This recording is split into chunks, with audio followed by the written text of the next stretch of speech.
Greetings, friends. Welcome back to the broadcast. I'm Shawn. Website can be found at scriptureandprophecy.com. That's where you go to find the archives, and that's where you go to support this mission of truth. Well, today we are starting our week with wisdom and encouragement from the Psalms, from the book of Ecclesiastes, and from the book, The Wisdom of Solomon. We're ready for Psalm 35, Ecclesiastes chapter 2, and Wisdom of Solomon chapter 4. You know, right now, there is a lot to distract you. A lot of things jockeying for your attention. There's concerning things happening. There's instability. There's all kinds of issues. And here in the West, we're really distracted by a lot that is going on as it pertains to the election and things of that nature. I would like to encourage everyone listening to keep your focus on the Lord. Keep your eyes on the Lord. Who is your strength? Who is your protector? Who is your provider? Who raises up kings and puts kings down? Who raises up kingdoms and brings kingdoms down? All through the ages, kingdoms have risen and fallen, and leaders have risen and fallen. But God has preserved His church through it all. So stay the course. Keep your eyes on Jesus.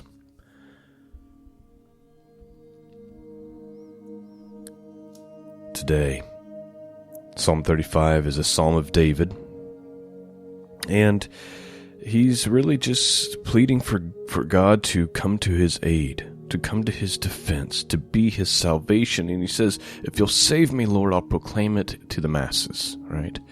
I'll proclaim your name in front of everyone, in front of huge congregations. Twice he asked the Lord to send the angel of the Lord, which I just find interesting. And of course, Ecclesiastes will be a continuation of the reality, the hard reality, that everything in this world is vanity. Everything in this world is worthless. Seeking after it will not bring any joy of any kind. So with that backdrop, let's have a look. Open up your hearts. I'm not going to do much commentary at all. I just want you to hear the words of the Lord this morning. Psalm 35, King James Bible. Let's begin.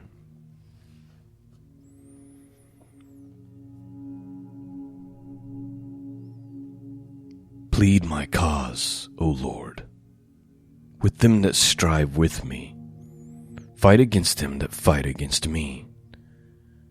Take hold of shield and buckler, and stand up for mine help. Draw out also the spear, and stop the way against them that persecute me. Say unto my soul, I am thy salvation. Let them be confounded, and put to shame that seek after my soul.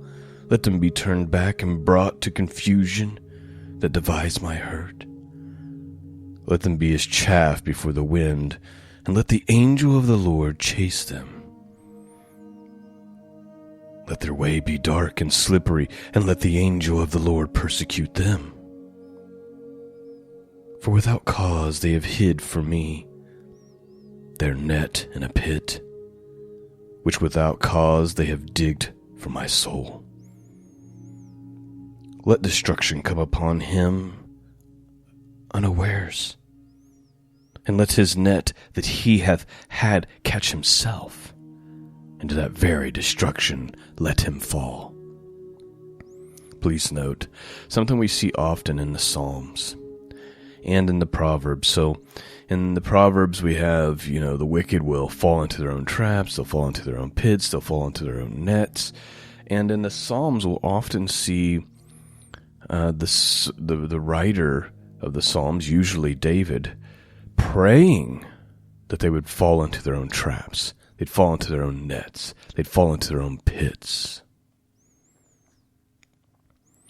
And so Like right now, I see them digging the ditches, right? I see them laying the traps and the snares. And my prayer is that they would fall into them themselves. The traps that they have laid for us, for the poor, for the needy, for the widow, for the righteous. May they be caught up in them themselves. Continuing on, verse 9. And my soul shall be joyful in the Lord. It shall rejoice in his salvation. All my bones shall say, Lord, who is like unto thee, which deliverest the poor from him that is too strong for him, yea, the poor and the needy from him that spoileth him? False witnesses did rise up. They laid to my charge things I knew not. They rewarded me evil for good, to the spoiling of my soul. But as for me, when they were sick, my clothing was sackcloth. I humbled my soul with fasting. And my prayer returned unto my own bosom. I behaved myself as though he had been my friend or my brother. I bowed down heavily, as one that mourneth for his mother. But my adversaries, they rejoiced and gathered themselves together. Yea, the abjects gathered themselves together against me. And I knew it not. They did tear me, and ceased not. With hypocritical mockers and feasts they gashed upon me with their teeth. Lord, how long wilt thou look on? Rescue my soul from their destruction, my darling from the lions. Please note, he's asking that they would fall into their own traps, but he's also saying, look, when they were in need, when they were sick, I humbled myself and prayed for them, and I treated them like they were brothers. Often when I bring up this, or read the Psalms and read the Proverbs about this idea of the wicked falling into their own traps that they have laid for the poor and for the needy and for the church, I'll get comments about how unloving I am for daring to read the truth of the Scripture. There's a balance here. There's, hey, they're laying traps for us. Lord, let them fall into it themselves. But there's also, when they have need, even though they're my enemy, I pray for them. I show kindness to them. That's the balance. And David's saying, that's what I did. But then when it comes to me, they mock. They're hypocrites. They don't respond in the same way. And he says, how long, Lord, are you going to look at this and not do anything about it? Let's read that again, verse 17. Lord, how long wilt thou look on? Rescue my soul from their destruction, my darling from their lions. Verse 18.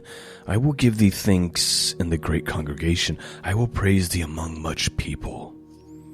Let not them that are my enemies wrongfully rejoice over me. Neither let them wink with the eye that hate me without a cause. For they speak not peace, but they devise deceitful matters against them that are quiet in the land. Yea, they opened their mouths wide against me, and said, Aha, aha, our eye hath seen it. This thou hast seen, O Lord, keep not silence. O Lord, be not far from me. Stir up thyself, and awake to my judgment, even unto my cause, my God and my Lord. Judge me, O Lord, my God, according to thy righteousness, and let them not rejoice over me. Let them not say in their hearts, Ah, so we would have it. Let them not say, We have swallowed him up. Let them be ashamed and brought to confusion together that rejoice at my hurt.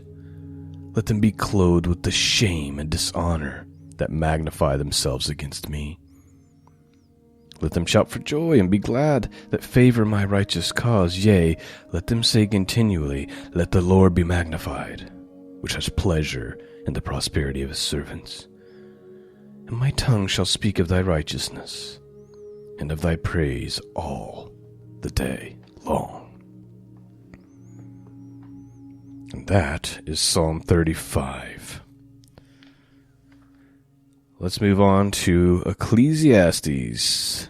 we are ready for chapter 2, just a continuation of pointing out the reality of the vanity of this world and the vanity of seeking the things of this world. Open up your hearts. Let's hear what it has to say. Verse 1. I said in my heart, go to now, I will prove thee with myrrh. Therefore enjoy pleasure, and behold, this also is vanity. I said of laughter, it is mad, and of mirth, what doeth it? So I sought in my heart to give myself unto wine, yet acquainting mine heart with wisdom, and to lay hold on folly, till I might see what was that good for the sons of men, which they should do under heaven all the days of their life. I made me great works, and builded me houses, I planted me vineyards. I made me gardens and orchards, and I planted trees in them, of all kind of fruits. I made me pools of water to water therewith, the wood that bringeth forth trees. I got me servants and maidens, and had servants born in my house. Also I had great possessions of great and small cattle, above all that were in Jerusalem before me. I gathered me also silver and gold, and peculiar treasures of kings and of provinces. I got me men singers and women singers, and the delights of sons of men, as musical instruments, and all of that sorts. So I was great, and increased more than all that were before me. In Jerusalem also my wisdom remained with me. And whatsoever my eyes desired, I kept not from them. I withheld not my heart from any joy, for my heart rejoiced in all my labor, and this was my portion of all my labor. Then I looked on all the works of my hands had wrought, and on the labor that I had labored to do, and behold, all was vanity and vexation of spirit, and there is no profit under the sun. So please note, someone saying, I decided to just give in to it all. I gave in to the wine. I had every type of servant you can imagine. I had every type of possession you can imagine. And my conclusion is that everything was vanity. It was all worthless. And not only that, it was vexation of spirit. It wasn't just that it was a waste of my time and a waste of my energy and it didn't satisfy me. It actually had a negative impact on me spiritually. Verse 12. And I turned myself to behold wisdom and madness and folly. For what can man do that cometh after the king? Even that which hath been already done. Then I saw that wisdom excelleth folly. And as far as light excelleth darkness, the wise man's eyes are in his head, but the fool walketh in darkness. And I myself perceived also that one event happeneth to them all. Then I said in my heart, as it happened to the fool, so it happened even to me. And why was I then more wise? Then I said in my heart, that also is vanity. So he's saying, even my wisdom doesn't exclude me from things happening to me. The same things that happen to the fool who walks around in the dark still happens to me. So he says, so why? What was the purpose of getting wisdom? He says it was vanity. Verse 16, for there is no remembrance of the wise more than of the fool forever, seeing that which now is in the days to come shall be all forgotten. And how dieth the wise man as the fool? Therefore I hated life, because the work that is wrought in the sun is grievous unto me, for all is vanity and vexation of spirit. Yea, I hated all my labor which I had taken under the sun, because I should leave it unto the man that shall be after me. And who knoweth whether he shall be wise man or a fool, yet shall he have rule over my labor wherein I have labored, and wherein I have showed myself wise under the sun. This also is vanity. Therefore I went about to cause my heart to despair of all the labor which I took under the sun. For there is a man whose labor is in wisdom, and in knowledge, and in equity. Yet to a man that hath not labored therein shall he leave it for his portion. This also is vanity and great evil.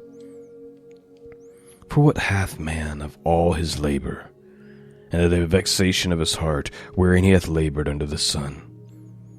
For all his days are sorrows, and his travail grief, yea, his heart taketh not rest in the night. This is also vanity.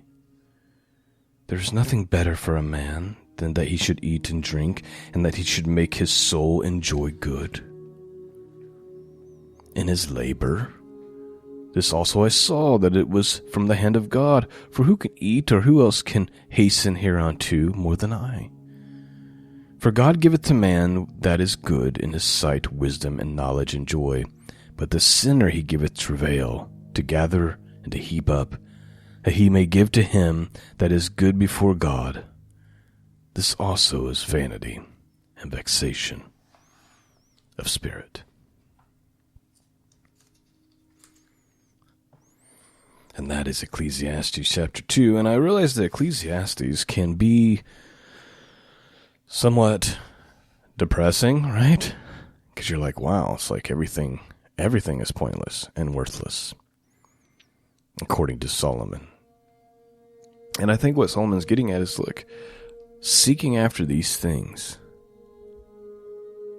it's brought me no joy. And in fact, I'm reaping the same things, as the same feelings and emotion as those who don't have these things. So what's the point? And of course we know at the end of Ecclesiastes, he tells you exactly what the point of life is, right? To love God and to obey his commandments. We'll get to that when we get to it. All right, we're going to read one more thing here. We're going to read from the Wisdom of Solomon, chapter 4. It's not very long, and then we'll be wrapping it up. So open up your hearts. Let's read one more passage here. Wisdom of Solomon, chapter 4, verse 1. Better than this is childlessness with virtue. For in the memory of virtue is immorality, because it is known both by God and men. When it is present, men imitate it. Let me read that again.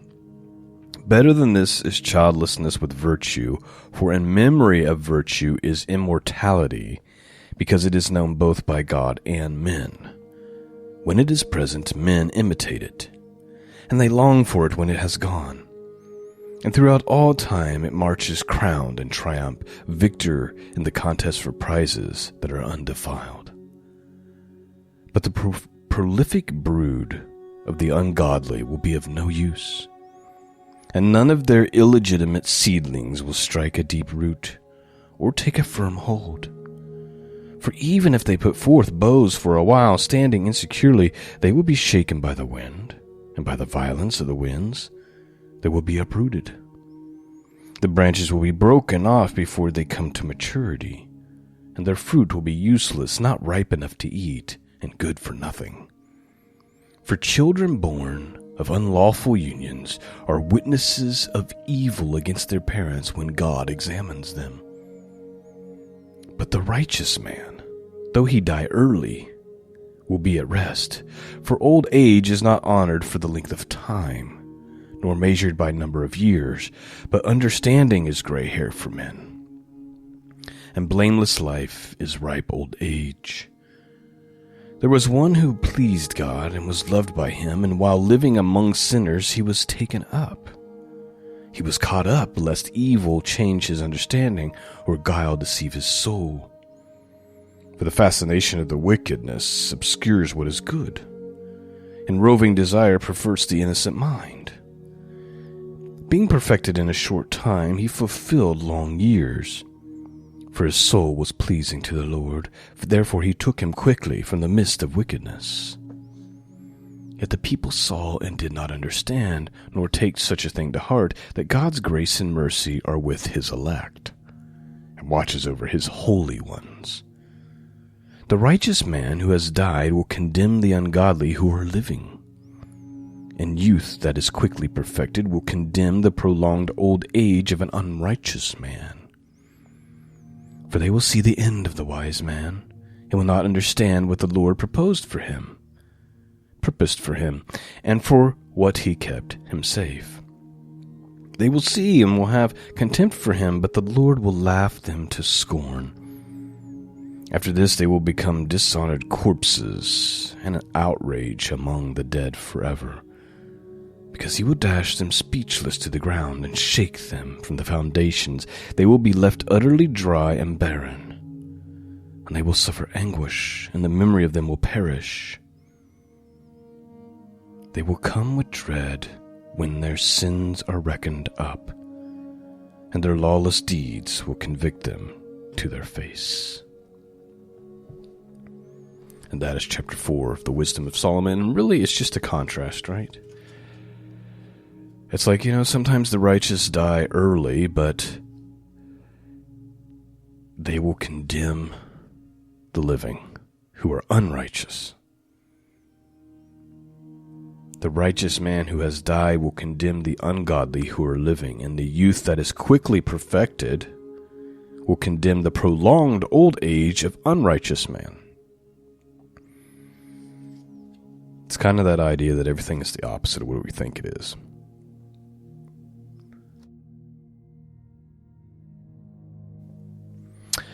All right. That's all I have for you this morning. I pray that you have been blessed. I pray that you have been strengthened. And from the words of wisdom from the scriptures, I just encourage you to focus on the Lord. As things get crazier and crazier and crazier, dig in more and more and more with your relationship with God. He is the only one that can provide and protect. All these other things, like Solomon said, is vanity. They do not last. Thank you for listening, friends. Peace and grace be with all of you, and until next time, God bless.